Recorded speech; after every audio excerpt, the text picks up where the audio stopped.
안녕하세요. 특허와 관련된 다양한 정보를 쉽고 재밌게 전달해드리는 고품격 소셜 토크쇼 4시의 토크청입니다. 진행을 맡은 토크청의 김구라, 박성우 심사관입니다. 자, 오늘이 절기상 눈이 녹아 비가 되고 대동강 물이 풀린다는 우수인데요.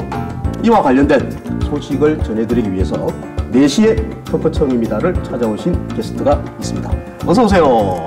안녕하세요. 안녕하세요. 네. 특허청 국토환경심사과 고철승 심사관입니다. 네, 고철승 심사관님 반갑습니다. 국토환경심사과라고 하면 그 심사하는 분야가 제가 알기로는 뭐 배관, 뭐 맨홀, 교량, 뭐 댐 이런 등등 그 뭐랄까 좀 스케일이 좀 큼직큼직하거든요. 네. 그래서 오늘 전해드릴 내용도 겨울의 끝자락과 이 도로랑 과연 어떤 관계가 있는 건가요? 2월 중하순은 교통사고가 늘어난 시기인데요. 네. 도로 위 얇은 결빙이 주요 원인으로 꼽히고 있습니다. 우리나라는 산악 지역이 많고 최근 이상기후가 겹쳐서 도로 결빙으로 인한 사고가 빈번해지는 상황인데요. 네. 이에 따라서 결빙을 방지할 수 있는 새로운 기술, 즉 특허에 대한 필요성과 움직임이 커지고 있는 상황이죠.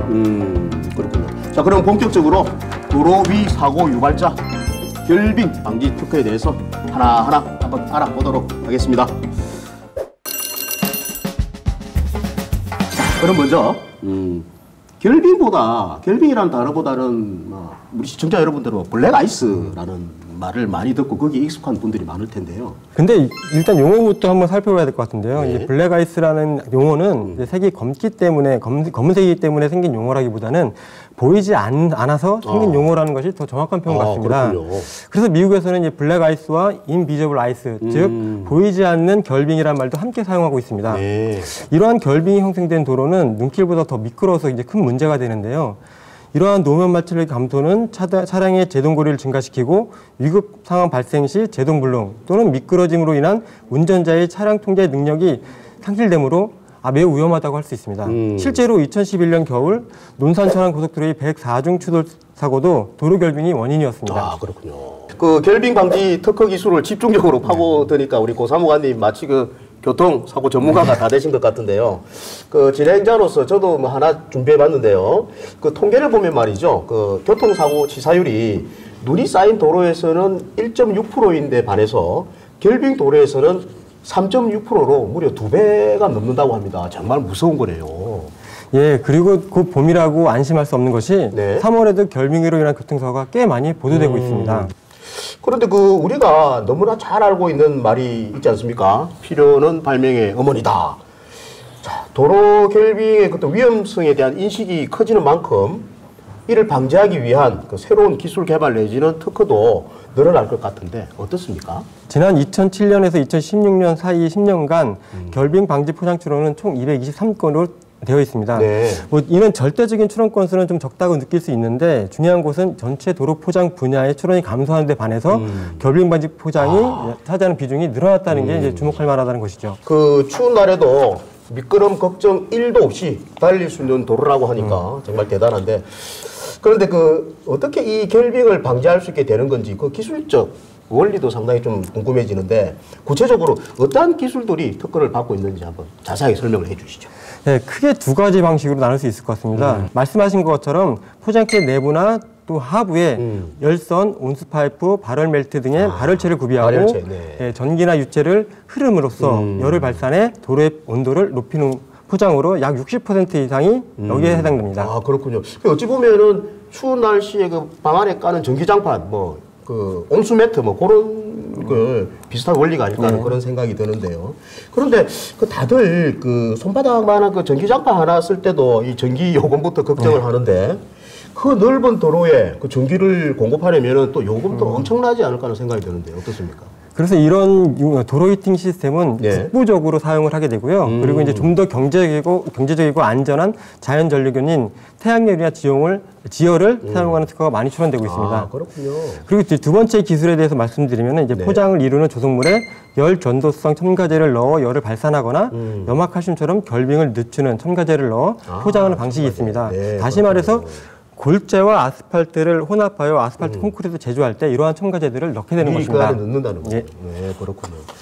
이런 생각이 드네요. 그런데 온도 아까 상승 효과를 내는 첨가제나 그런 보온제들이라면 겨울철에는 뭐 따뜻하게 그 도로를 따뜻하게 해줘서 좋은데 그렇다면 여름철에는 말이죠. 이것들이 계속 있으면은 어떻게 됩니까? 뭐 도로 표면 온도가 뭐 상승하는 그런 효과가 발생하지는 않는가요? 예, 그런 걱정들을 많이 하시는데요. 네. 여름철에 이게 포장의 온도를 높이지는 않습니다. 그러나 문제점이 뭐냐면 그 눈이 이제 적설 시에는 노면에 뿌리는 제설제가 있는데 이 제설제가 포장의 표면을 파손시키는 그런 기능을 그런 역할을 하는데 그래서 이제 그 포장 조성물에 이러한 첨가제를 넣게 했을 때 똑같이 포장 파손을 일으키지 않을까 하는 문제점이 있습니다. 그렇군요. 단열이 된다는 얘기죠. 예. 네, 그렇군요. 자, 그 2007년에서 2016년 그 10년간 특허 출원한 도로 결빙 방지 기술들을 아주 역점만 이렇게 속속속 뽑아주니까 아주 쉽게 이해가 되는데요. 자, 그런데 무려 200건이 넘는 특허에도 불구하고 저는 여태껏 아직까지 뭐 직접 접해보지 못했거든요. 그래서 아직 이게 뭐 널리 상용화가 되지 않았던 것 같은데 또 상용화 문제는 또 어떻게 보십니까?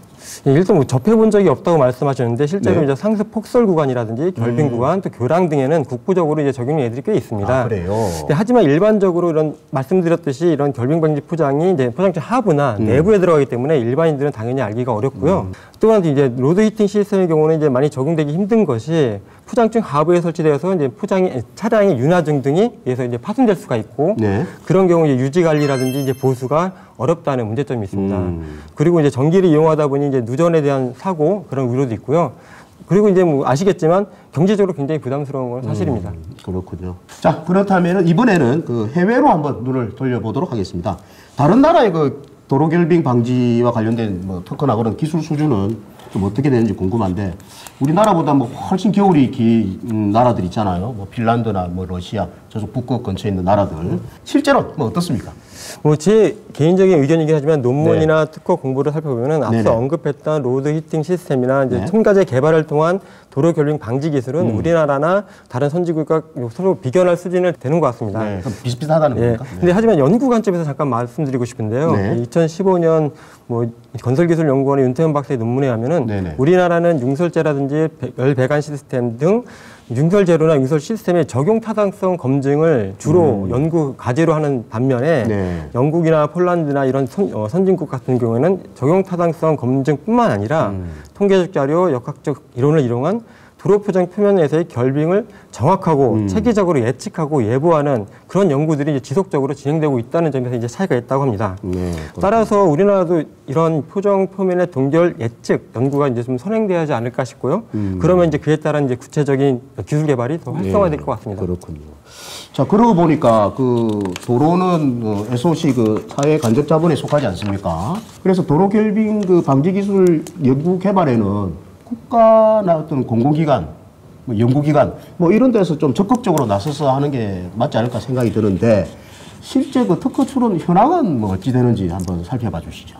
제가 조사한 기관의 출원 건수를 뭐 출원인별로 나눠 살펴보면 이제 일단 네. 중소기업이 47%, 개인이 36%, 정부, 연구소, 대학 등 국가기관과 연구기관이 11%, 대기업이 5%로 나타났는데요. 네. 국가기관이나 연구기관에서 출원이 생각보다 적다는 것이 저도 의아하면서도 좀 아쉬움이 남습니다. 네네네. 비용 대비 효과 측면에서 효과적인 대책 마련에 한계가 있더라도 도로의 결빙이 국민의 안전과 직접적인 관련이 있는 만큼 더 아쉬움이 큰 것 같습니다. 그렇네요. 예. 자, 하지만 그런 아쉬움은 오늘이 끝이 되지 않을까 생각이 듭니다. 전국의 대학교 그리고 또 연구소에 계신 분들이 아마 오늘 저희 4시의 특허청입니다. 예, 이제 보시고 아마 분발하지 하지 않을까 하는 생각이 듭니다. 전적으로 그분들을 믿겠습니다. 네, 저도 많이 기대하고 있습니다. 네. 예.